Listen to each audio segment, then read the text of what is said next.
Ayan, magandang gabi sa inyo lahat, guys, mga idol, mga kalakay. Ayan. O, ginabi na tayo ng uwi.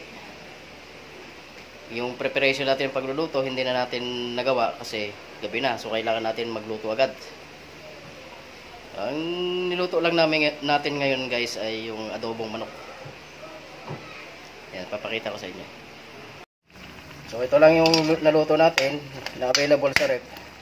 Ito yung pinakamabilis maluto, guys. Kasi sama-sama na sila dyan yung mga rekado. Hindi na natin ginisa. So, ang gagawin na lang natin, paupasan natin yung sabaw. Medyo, adobong tuyo siya. Ayan. Ayan, luto na ang ating adobo, mga idol. Ayan, ang gusto ko kasi sa adobo yung medyo tuyo. Yung wala sabaw. Yan ang paborito kong adobo. Ayan, oh.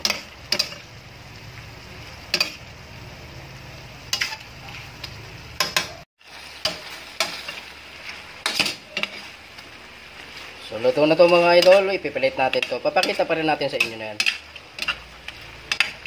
Yung pagpipilit natin. Adobong chicken. So ayan mga idol, nakaluto na tayo ng ating ulam. Hindi ko lang pinakita sa inyo yung preparation.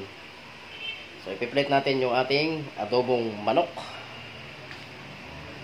Ito na ang ating adobong manok, mga idol. Ayan. Yun. Yun, oh. Yung walang sabaw ang masarap na adobong manok.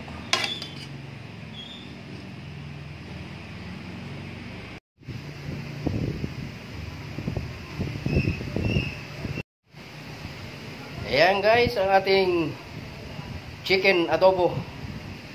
Tuyo. Adobong tuyo na manok. Ayan. Paborito ko kasi yan guys, yung adobong tuyo. Masarap. Nanunuot yung lasa ng mga rekado sa mismong karne kasi na-absorb niya lahat yung rekado. Ayan guys. Thank you for watching guys. Patuloy lang po tayo sa suporta sa ating mga video. Bye bye. Mabuhay po tayo. God bless. Ayan. Kain na tayo guys. Yung ulam natin ay chicken adobo. Matuyo. Itong paborito kong part eh. Yung kainan. Pakpak muna tayo. Pakpak. Meron tayo ditong panghimagas na atsara. Diba? Kain tayo. Imaginein mo na nasa kamayan tayo kumakain. Kaya lagi nakakamay.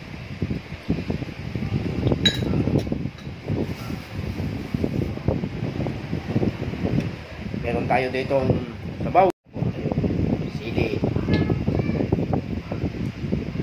Pagpagana ng pagkain ng sili. Siyempre, hindi mawawala ang sili kay lakay. Hi! Hi!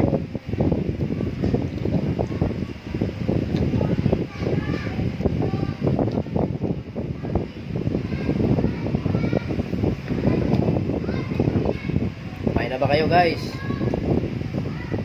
Samahan niyo akong kumain. Bawat subo ko iniisip ko kayo.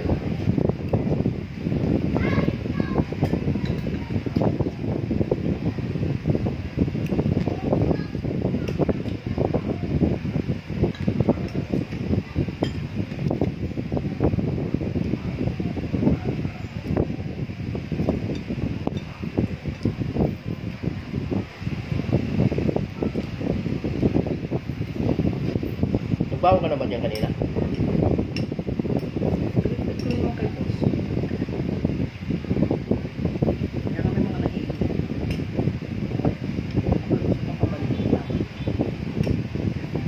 Noodles, pampahaba ng buhay.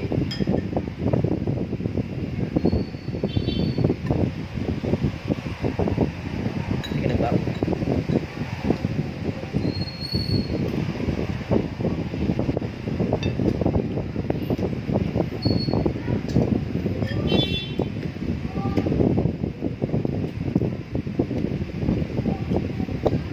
Ayan guys, salamat sa inyong panunod. Good evening sa inyong lahat. God bless, mabuhay po tayo. Mahal po kayong lahat. Bye bye.